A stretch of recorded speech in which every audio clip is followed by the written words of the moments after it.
Now Beyonce dropped a new single, Texas Hold'em, Sunday, and an ACW radio station wasn't playing it because they said it wasn't really a CW song.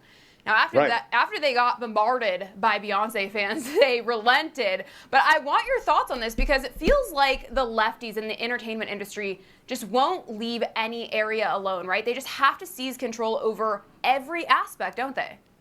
They've got to make their mark, just like a dog in a dog walk park. You know, every dog has to mark every tree, Yeah. right? So that's what's going on here. He just compared Beyonce to a dog.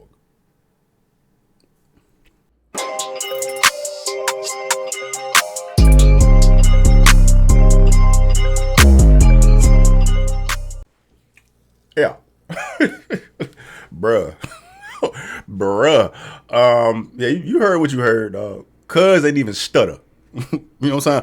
But before we dive into that, let's dive into this. Merch, shop, StevieKnight.com, man. Anytime you see your boy rocking some drip that you rocking with, man, pull up over there. I got you. Today we rocking that. I got 99 problems being a man ain't one. You feel me? The timing of it, right? This wasn't on purpose, dog. It wasn't, promise. But, you know, Jay-Z, Beyonce. But as for Dukes of Hazard star, John Schneider, bro, that's crazy. It's like the audacity, too, bro. Like, he was cool, calm, collected, didn't sweat, didn't bat an eye. You know what I'm saying? These fuckers got to take control of everything. You know what I'm saying? Dogs got to piss on their territory to, take over. Cuz compared Beyonce to a dog. Pretty much called Beyonce a low key. That's wild. I saw this video a couple days ago and I was going to cover it, man, but I'm like, first of all, who the fuck is John Schneider? You know what I mean? Of course, I'm aware of Dukes of Hazzard, bro, but how old is that goddamn movie? When the hell did that shit come out? You know what I'm saying? Is he relevant for anything outside of that? You know what I'm saying? So it's like the platform this fool for just saying some divisive ass racist bullshit. I'm like, nah, I'm cool. And then, you know what I'm saying, to take the chances of actually seeing people in the comments applauding what he's saying, bro, like, come on, dog, get the fuck out of here. But the reason I'm rocking with it now is because, at least from what I've been able to find and what has come up on my algorithm, at least it's been all people attacking him for what he's saying. I'm like, whew, that's fire. That's so dope.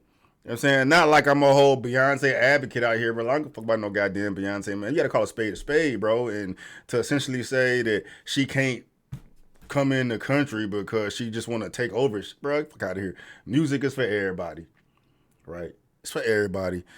And then if you're familiar with my damn music channel, bro, like I have this constant conversation all the goddamn time related to Eminem. You know what I'm saying? Eminem can't do rap because he's a white boy. Right now, the roles have reversed. But it's only coming from Snyder, though. You know what I'm saying? I'm not tapped into country music to know if there's a bunch of these racist conversations taking place either, man. I've seen some other racist things as of late as far as country music, because country music is booming right now. It is the wave. I actually saw a video about of T-Pain giving his thoughts about country music, and it was very surprising. Good music is good music. I don't give a fuck where it come from or what style it come in. All the people I know like feel like it's not cool to listen to other genres of music. Country music is where I get all my harmonies. Country and gospel music. That's where all my harmonies come from. I wrote a lot of country songs. Stop taking credit for it because as cool it is to see your name in those credits and shit like that, the racism that comes after it is just like, I'll just take the check.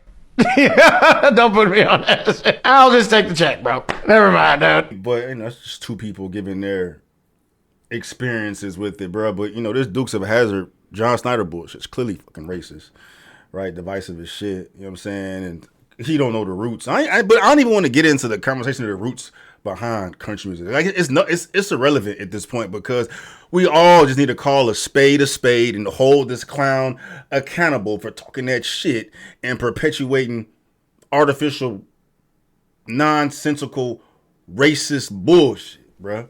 That's exactly what this shit is, dog. And shout out to Beyonce. I knew it was going to happen. We all knew it was going to happen, bro. If Beyonce takes on country music, this shit's going to go number one. So now Beyonce is the first black female atop the country music charts. But that was bound to happen. right? She got the machine behind her. Anything she touches is gonna go shoot through the fucking roof. Especially considering how poppin' country music is. And there's gonna be a lot of other people, you know, trying this country music out too. Yeah, I saw a video of Cardi B talking about that. I think she's gonna like try to, unless she's done it already, but she's gonna like get her feet wet with country music too, man. It's not even hip hop anymore like it was a couple of years ago. Right now it's country music. I'm like, yo, I asked somebody, how the fuck is country music is getting so big? Like it's taking over Apple Music. And Apple Music is like the biggest streaming platform for hip hop.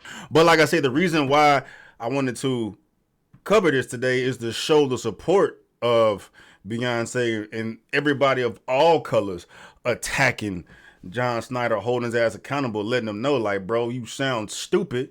You sound crazy. You are the fucking problem, and we're not going to tolerate that shit, bro. And shut the fuck up. So, yeah. Like, I don't even know what to say about this. Let's just read this together, shall we? John Schneider and the host of OAN are upset about Beyonce releasing a country song, saying that leftists are trying to take over everything, and Beyonce doing a country music song is like a dog peeing on their tree. Whose tree? Is country music like only for right-wing white people? Why? Why are you gatekeeping some of the best musicians out of a genre that desperately needs some new life in it after Toby Keith ruined it? Remember this guy?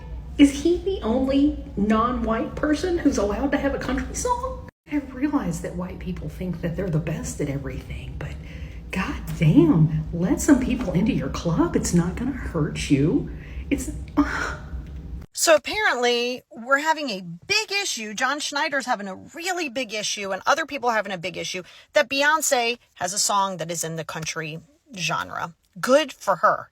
Why would she not? We don't need to gatekeep things. All right.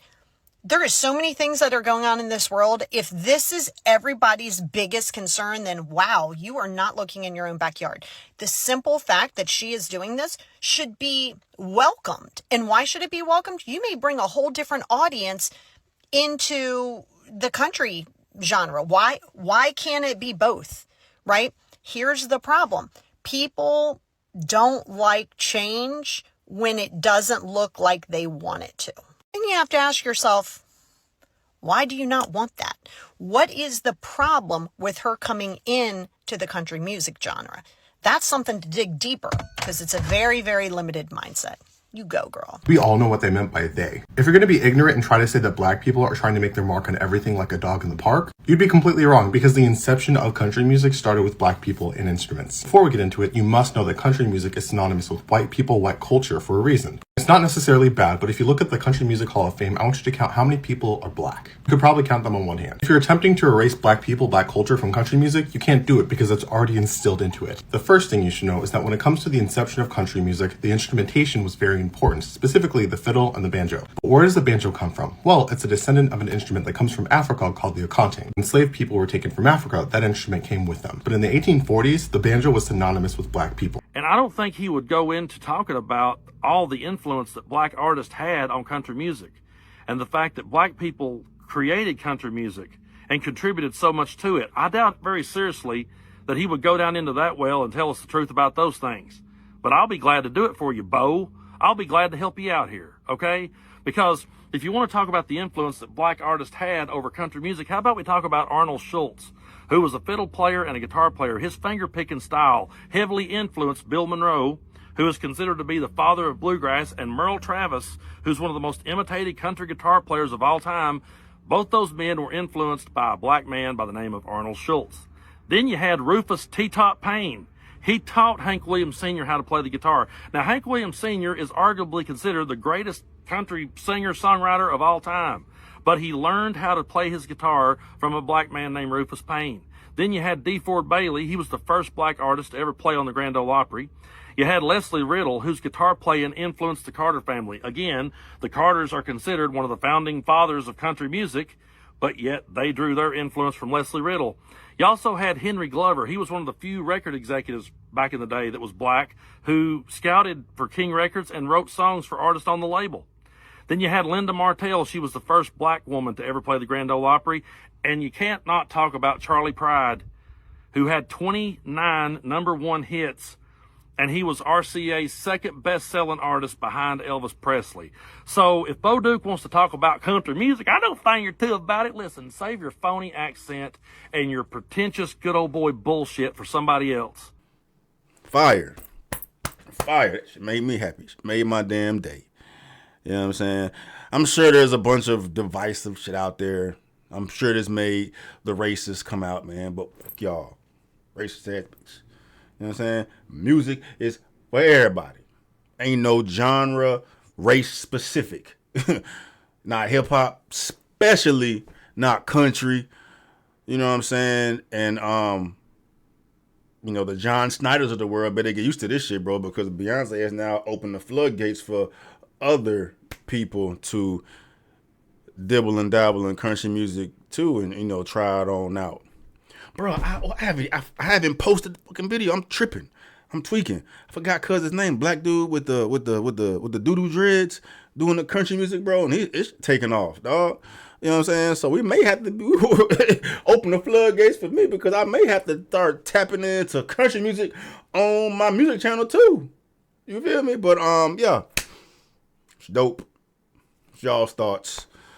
And you know, I'm gonna have to expect to see the racists come out, bro. But racists are every fucking word. Just as long as everybody hold these fools accountable, put the blade to the neck, and let them know who the fuck they are. Bro, you're racist. Shut the fuck up. Your opinion doesn't goddamn matter, right? And that's all this shit is. John Schneider, Dukes of Hazard star. John Schneider, no, racist ass, divisive ass bitch. John Schneider. That's who the fuck you are at this point, bro. Fuck out of here.